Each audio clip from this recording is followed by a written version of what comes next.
نحمدہ ونصلی علی رسولہ الکریم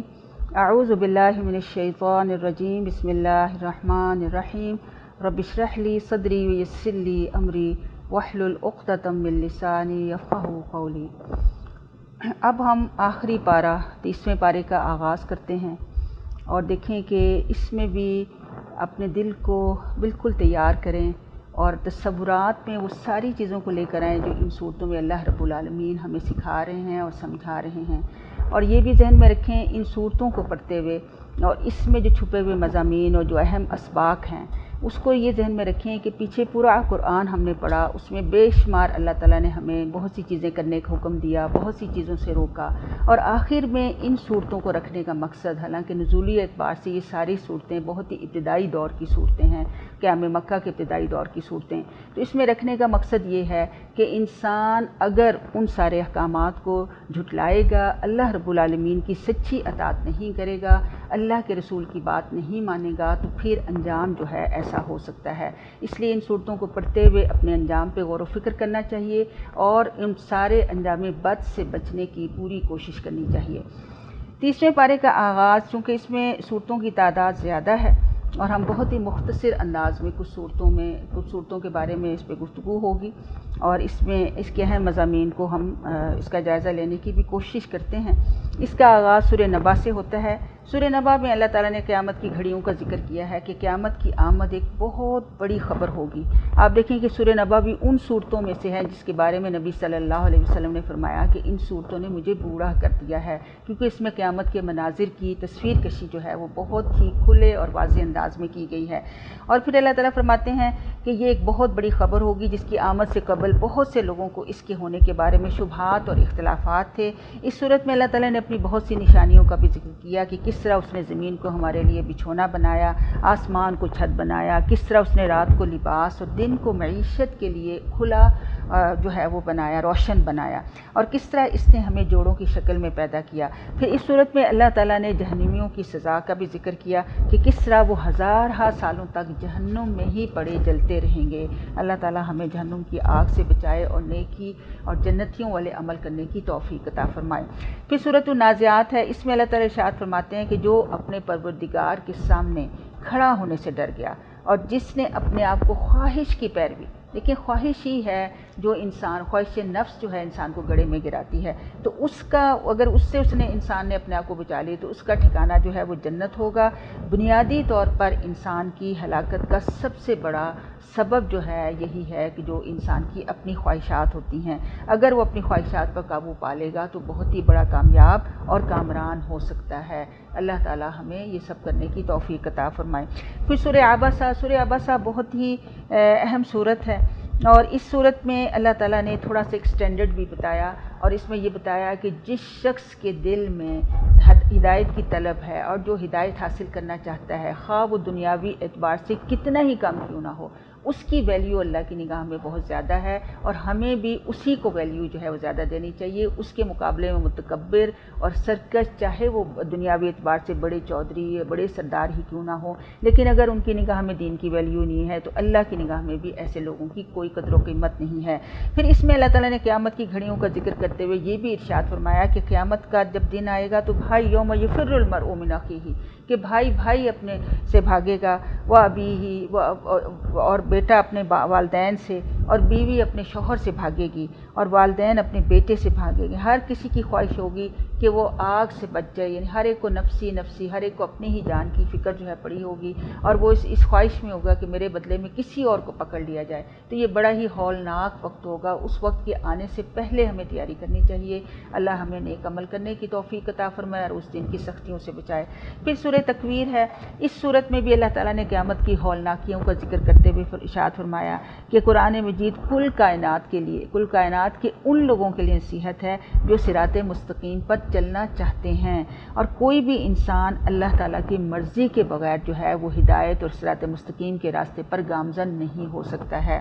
پھر سورہ انفطار ہے، اس صورت میں اللہ تعالیٰ نے جہاں قیامت کی ہولناکیوں کا ذکر کیا ہے، وہیں دنیا میں انسانوں کے حساب کتاب کو نوٹ کرنے والے فرشتوں کا بھی ذکر کیا ہے، جنہیں کرامن کاتبین کہتے ہیں، جو ہمارے دونوں کندھوں دائیں اور بائیں جانب بیٹھے ہوتے ہیں۔ کرامن کاتبین انسانوں کے ہر عمل کو نوٹ کرتے ہیں، حتیٰ کہ انسان وہ باتیں جو مہمل ہوتی ہیں، جس کا کوئی معنی نہیں ہوتا، جو کرتا ہے وہ بھی اس کی نوٹ کرتے رہتے ہیں، اور یہی اعمال نامہ قیامت کے دن انسانوں کو پیش کیا جائے گا۔ اس لیے کوئی بھی عمل، کوئی بھی بات کرتے ہوئے ہمیں ضرور سوچنا چاہیے کہ دو حاضر باش لشکر بیٹھے ہوئے ہیں جو ہر بات کو نوٹ کر رہے ہیں۔ پھر سورہ مطففین ہے، اس میں اللہ تعالیٰ نے ان لوگوں کا ذکر کیا ہے جو اپنے حق کو تو ترازو کے لیے ترازو کو پوری طرح استعمال کرتے ہیں، یعنی تطفیف کا ذکر کیا ہے، صرف ناپ تول میں نہیں، تطفیف حقوق میں بھی ہو سکتی ہے، فرائض میں بھی ہو سکتی ہے، ہر چیز میں ڈنڈی جو مارنے والے لوگ ہوتے ہیں، اللہ رب العالمین نے انہیں متنبہ کیا ہے کہ ایسے جو لوگ اس میں کمی کرتے ہیں وہ اپنا تو حق پورا لیتے ہیں لیکن دوسروں کو جو ہے وہ حق کم دیتے ہیں۔ قیامت کے دن ایسے لوگوں کو تباہی اور بربادی کا سامنا کرنا پڑے گا۔ پھر سورہ انشقاق میں اللہ رب العالمین فرماتے ہیں کہ یا ایھا الانسان انک کادح الی ربک کدحا فملاقی، کہ تو محنت اور مشقت کا خوگر ہے، تو محنت و مشقت کرتا کرتا تو چل رہا ہے یہاں تک کہ تم اپنے رب سے مل جائے گا، اس لیے کہ چاہیے کہ اپنے پروردگار کے لیے محنت کرے جس سے اس نے ملاقات کرنی ہے۔ انسان اگر اپنے پروردگار کے لیے محنت کرے گا تو اس کو آسان حساب کا سامنا پڑے گا اور وہ اپنے اہل خانہ کی طرف خوشی خوشی لوٹ کر آئے گا۔ اللہ تعالی ہمیں اپنے راستے میں محنت کرنے کی توفیق عطا فرمائے اور وہ کام کروائے جس سے وہ راضی ہوتا ہے۔ پھر سورۃ البروج ہے، اس سورت میں اللہ تعالیٰ نے حدود کی بستی کا ذکر کیا ہے، جنہوں نے ایک صاحب ایمان بچے کی دعوت و تبلیغ کی وجہ سے اسلام قبول کر لیا تھا۔ اسلام کو قبول کرنے کے جرم میں اس کو انتقام کا نشانہ بنایا گیا اور بے دین بادشاہ نے خندقیں کھدوا کر اس میں آگ جلوا کر ان سب لوگوں کو زندہ جلا دیا تھا جو ایمان لے آئے تھے، اور بستی کے اہل ایمان نے ہر طرح کی اذیت بڑی ہی خندہ پیشانی سے برداشت کی لیکن اپنے ایمان کو نہیں چھوڑا اور دعوت توحید سے دستبردار نہیں ہوئے۔ اس میں اللہ رب العالمین بھی ہمیں یہی سکھا رہے ہیں کہ توحید کے اوپر ہمیشہ ڈٹ کے رہنا چاہیے، اپنے ایمان کو کسی قیمت پر بھی نہیں چھوڑنا چاہیے، کیونکہ اللہ رب العالمین اس ایمان کے بدلے میں دنیا اور آخرت میں ہی کامیاب کرتے ہیں۔ پھر سورہ طارق میں اللہ تعالیٰ نے انسان کی تخلیق کا ذکر کیا کہ کس طرح اس نے انسان کو پانی کے قطرے سے بنایا، اور انسان وہ اللہ تعالیٰ جو انسان کو معمولی قطرے سے پیدا کرنے پر قادر ہے، وہ انسان کی اس کی موت کے بعد اس کو آسانی سے دوبارہ بھی زندہ کر سکتا ہے۔ اس لیے انسان کو اپنی حقیقت کو فراموش نہیں کرنا چاہیے اور قیامت کے اوپر ایمان لانا چاہیے۔ پھر سورۃ الاعلیٰ ہے، اس سورت میں اللہ تعالیٰ نے اس بات کا ذکر کیا کہ لوگوں کی نگاہ اس دنیا کی زندگی پر ہوتی ہے جبکہ حقیقی اور باقی رہنے والی زندگی تو آخرت کی زندگی ہے، اور اس حقیقت کو صرف قرآن میں ہی نہیں بتایا گیا بلکہ صحف ابراہیم یعنی ابراہیم علیہ السلام کے صحیفوں، حضرت موسیٰ علیہ السلام کی کتاب میں بھی اس کا ذکر ہے کہ آخرت کی زندگی ہی اصل میں زندگی ہے اور اس جیسی زندگی کے لیے تیاری کرتے رہنا چاہیے۔ پھر سورۃ الغاشیہ ہے، اس میں بھی اللہ تعالیٰ نے قیامت کی گھڑیوں کا ذکر کیا کہ کوئی چھا جانے والی چیز قیامت کی چھا جانے کے مقابلہ نہیں کر سکتی، اور اس میں اللہ تعالیٰ نے چہروں کی مختلف کیفیات کا ذکر کیا کہ کچھ چہرے تاریک اور ڈرے ہوئے ہوں گے اور مالک کائنات کے عذاب سے خوف زدہ ہوں گے۔ یہ وہ لوگ ہوں گے جو قرآن و سنت سے ہٹ کر اپنی زندگیاں گزارتے رہے ہوں گے، اور کچھ چہروں پر نعمتوں کا اثر ہوگا، یہ لوگ اپنی کوششوں پر راضی ہوں گے۔ اس صورت میں اللہ تعالیٰ نے تخلیق کے عمل کا بھی ذکر کیا کہ اللہ تعالیٰ کی تخلیق پر تم کیوں غور و فکر نہیں کرتے ہو، کس طرح اللہ تعالیٰ نے اونٹ کو کیسا بنایا اور آسمان کو کیسے بلند کیا اور پہاڑوں کو کیسے جمایا اور زمین کو کیسے کس طرح سے بچھایا ہے۔ اسی لیے اللہ تعالیٰ جب بھی تخلیق پر غور و فکر کی دعوت دیتے ہیں اس کا مقصد یہ ہوتا ہے کہ خالق کی پہچان ہو، اس کو پہچانا جائے اور اس کی کامل تابعداری کی جائے۔ پھر سورۃ الفجر میں اللہ تعالیٰ نے سابقہ اقوام قوم عاد و سمود کا بھی ذکر کیا، فرعون کا بھی ذکر کیا کہ جب قیامت کا دن آئے گا تو پھر ان کی ہلاکت کا ذکر کیا، اور پھر یہ فرمایا کہ جب قیامت کا دن آئے گا تو اللہ تعالیٰ اہل ایمان یعنی جو مومن ہوگا اس کو مخاطب کر کہیں گے کہ یا ایتھا النفس المطمئنہ ارجعی الی ربک راضیۃ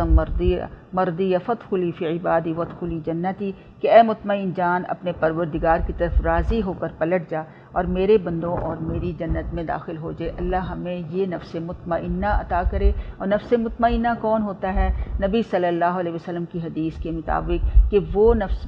مطمئنہ ہے جو تؤمن بلقاء کا، یعنی جو اللہ کی ملاقات پر ایمان رکھتا ہو اور جو اللہ نے دیا اس پہ قناعت رکھتا ہو اور اپنی تقدیر کے اوپر راضی بے رضا رہے، وہی نفس مطمئنہ ہوگا۔ اللہ ہمیں ایسا نفس عطا کرے۔ پھر سورۃ البلد ہے، اس میں اللہ تعالیٰ نے انسانوں پر اپنے انعامات کا ذکر کیا کہ اللہ تعالیٰ نے اس کو 2 آنکھیں، زبان اور 2 ہونٹ عطا فرمائے اور اس کی رہنمائی 2 راستوں کی طرف کی ہے۔ اب اس کی مرضی ہے کہ کس راستے کا انتخاب کرتا ہے۔ جو صحیح راستے پر چلے گا وہ جنت میں جائے گا، جو غلط راستے پر چلے گا وہ جہنمی ہوگا۔ پھر سورۃ الشمس میں اللہ تعالیٰ ارشاد فرماتے ہیں کہ اللہ تعالیٰ نے نفس کو تخلیق کیا، فَأَلْهَمَهَا فُجُورَهَا وَتَقْوَاهَا، یعنی اللہ تعالیٰ فرماتے ہیں کہ پھر اس میں اللہ تعالیٰ نے نیکی اور برائی کی سمجھ کو الہام کر دیا، یعنی اللہ نے بتا دیا انسان کی فطرت میں ہے کہ وہ برائی کو قبول نہیں کرتا ہے، لیکن برائی اور اس میں بالکل اللہ نے آزادی رکھ دی ہے، تو اس لیے جو اپنے نفس کو نیکی کے راستے پر چلائے گا وہی جنتی ہوگا۔ قد افلح من زکاہا، یعنی جو اس کو پاکیزہ کرے گا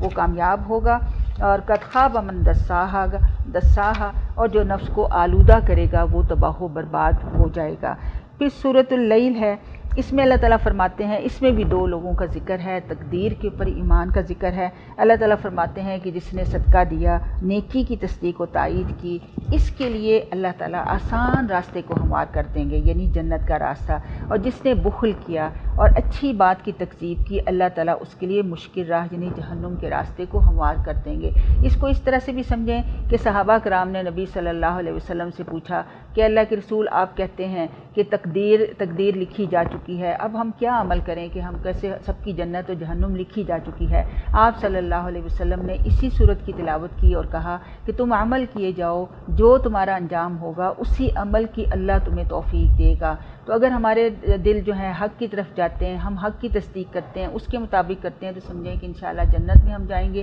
اگر اس کے برخلاف عمل ہوگا تو پھر جہنم ہی مقدر بنے گی۔ اللہ تعالیٰ ہمیں جہنم سے بچائے۔ پھر سورۃ الضحیٰ ہے، یہ بہت ہی خوبصورت سورت، نبی صلی اللہ علیہ وسلم کو بشارت اور تسلی دینے والی سورت ہے۔ اللہ تعالیٰ نے اس میں اس امر کی تلقین بھی کی ہے کہ اپنے پروردگار کی نعمتوں کا اعتراف بھی کرنا چاہیے اور اس کا اظہار بھی کرنا چاہیے۔ پھر علم نشرح میں اللہ تعالیٰ فرماتے ہیں کہ ہر تنگی کے بعد آسانی ہے، اور اللہ نے اس بات کا بھی ذکر کیا کہ اللہ تعالیٰ نے نبی صلی اللہ علیہ وسلم کے ذکر کو بلند کر دیا ہے۔ پھر سورۃ التین ہے، اس میں اللہ تعالیٰ فرماتے ہیں کہ انہوں نے انسانوں کو بہترین تقویم پر پیدا کی، یعنی یہاں انسان کی فطرت کی طرف اشارہ ہے کہ اللہ رب العالمین نے انسان کو فطرت اسلام اور نیکی پر قائم کیا ہے۔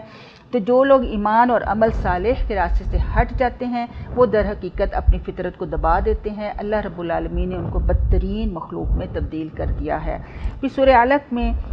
یہ وہ صورت جس کی پہلی 5 آیات وہ پہلی وحی ہے، اور پہلی وحی دیکھیں کہ ایک علم کے دھماکے کا دور کا آغاز ہوتا ہے جو نبی صلی اللہ علیہ وسلم پر پہلی وحی اقرا کے نام سے ہوئی کہ پڑھ، لیکن اس میں اللہ رب العالمین نے یہ پابند کی کہ اقرا بسم ربک الذی خلق، کہ اللہ کے نام کے ساتھ پڑھو۔ تعلیم اگر اللہ کے نام کے ساتھ ہے، اللہ کے احکامات کے ساتھ ہے تو پھر تو وہ تعلیم فائدہ مند ہے، ورنہ اس کے بغیر وہ تباہی اور بربادی کی طرف ہی لے کے جاتی ہے کہ انسان صرف دنیا میں مست ہو جاتا ہے، اپنی آخرت کو بھول جاتا ہے۔ پھر اللہ تعالیٰ فرماتے ہیں کہ علم وہی یعنی قرات وہی کا بھی حکم دیا، اور پھر اللہ تعالیٰ نے یہ بھی بتایا کہ انسان کو اللہ نے وہ سکھایا جو وہ نہیں جانتا تھا۔ پھر سورۃ القدر ہے، یہ سورت بڑی اہم سورت ہے۔ اللہ تعالیٰ ارشاد فرماتے ہیں کہ اللہ تعالیٰ نے اس قرآن کو لیلۃ القدر میں نازل کیا، جو یہ وہ رات ہے جو 1000 مہینوں سے بہتر ہے۔ اس رات میں جبریل امین ہر امر کا فیصلہ لے کر فرشتوں کے ساتھ نازل ہوتے ہیں، تو اس لیے لیلۃ القدر وہ رات ہے جس میں تقدیر کے فیصلے ہوتے ہیں، اور اس رات کے بارے میں اپنے عقیدے کو درست کرنا چاہیے، اس رات میں عبادت کرنی چاہیے۔ یہ رات طلوع فجر تک سلامتی کی رات ہے۔ پھر سورۃ البینہ میں اللہ تعالیٰ نے جنتیوں کو بہترین گروہ اور جہنمیوں کو بدترین گروہ جو ہے وہ قرار دیا ہے۔ سورۃ الزلزال بہت ہی اہم سورت ہے، اس میں اللہ تعالیٰ نے قیامت کے زلزلے کا ذکر کیا اور یہ بات بتائی کہ اس دن زمین اپنے اوپر ہونے والے ہر طرح کے حالات، اچھے اور برے عمل کو بیان کرے گی۔ اور پھر اللہ تعالیٰ فرماتے ہیں کہ فَمَن يَعْمَلْ مِثْقَالَ ذَرَّةٍ خَيْرًا يَرَهُ، کہ جو ذرہ برابر بھی نیکی کرے گا وہ بھی پالے گا، اور جو ذرہ برابر برائی کرے گا وہ بھی اس کو مل جائے گی۔ یعنی اللہ تعالیٰ ہر چیز کا ریکارڈ رکھ رہے ہیں۔ پھر سورۃ العادیات میں اللہ تعالیٰ نے بتایا کہ بلا شبہ انسان ناشکرا ہے اور وہ اس بات کو اچھی طرح جانتا ہے، لیکن وہ مال کی محبت میں بری طرح گرفتار ہے، اور اس وجہ سے وہ حلال اور حرام کی تمیز بھی نہیں رکھتا، اور اس میں اسی چیز پر متنبہ کیا گیا ہے کہ دنیا کی محبت میں آخرت کو فراموش نہیں کرنا چاہیے۔ پھر سورۃ القاریہ میں اللہ تعالیٰ نے قیامت کی کھڑکھڑاہٹ کا ذکر کیا، اور پھر اس میں اہم بات یہ بتائی کہ جس کے اعمال کا پلڑا بھاری ہوگا وہ جنتی ہوگا، یعنی اعمال کا وزن ہوگا، جتنے نیک عمل ہوں گے، جتنا اچھا عمل اور خالص ہوگا اتنا ہی اس کا وزن جو ہے بڑا ہوگا، اور جس کا پلڑا ہلکا ہوگا وہ جہنمی اہل النار میں سے ہوگا، آگ میں سے۔ اللہ تعالیٰ ہمیں اس آگ سے بچائے۔ پھر سورۃ تکاثر ہے، اللہ تعالیٰ نے اس صورت میں بتایا کہ انسان کی ناکامی کی وجہ کثرت ہوس یعنی لالچ اور دنیا کی ہوس ہے، کہ جب تک اس کو موت نہیں آتی وہ دنیا کے مال و اسباب سمیٹنے کے پیچھے بھاگتا رہتا ہے، اور قیامت کے روز وہ اسی وجہ سے نامراد ہوگا۔ پھر سورۃ العصر میں اللہ تعالیٰ نے زمانے کی قسم اٹھا کر کہا کہ ہر انسان ناکام ہے سوائے ان لوگوں کے جنہوں نے ایمان اور عمل صالح کو اختیار کیا اور حق بات اور صبر کی تلقین کرتے رہے۔ پھر سورۃ الکوثر میں اللہ تعالیٰ نے نبی صلی اللہ علیہ وسلم کو حوض کوثر کی بشارت دی، ساتھ یہ بھی بتایا کہ آپ اپنے رب کے لیے نماز اور قربانی کے عمل کو جاری رکھیں، آپ کا دشمن ہی بے نام و نشان ہوگا۔ پھر سورۃ اللہب ہے، اس سورت میں نبی صلی اللہ علیہ وسلم کی شان میں گستاخی کرنے والے ابو لہب اور اس کی بیوی کے انجام میں بد کی خبر دی گئی ہے، اور یہ بھی بتایا کہ جو بھی توہین رسالت کرے گا اس کا یہی انجام ہوگا۔ آخری 3 صورتیں انشاءاللہ ہم پھر اس کو بیان کریں گے۔ وما علینا الا البلاغ المبین۔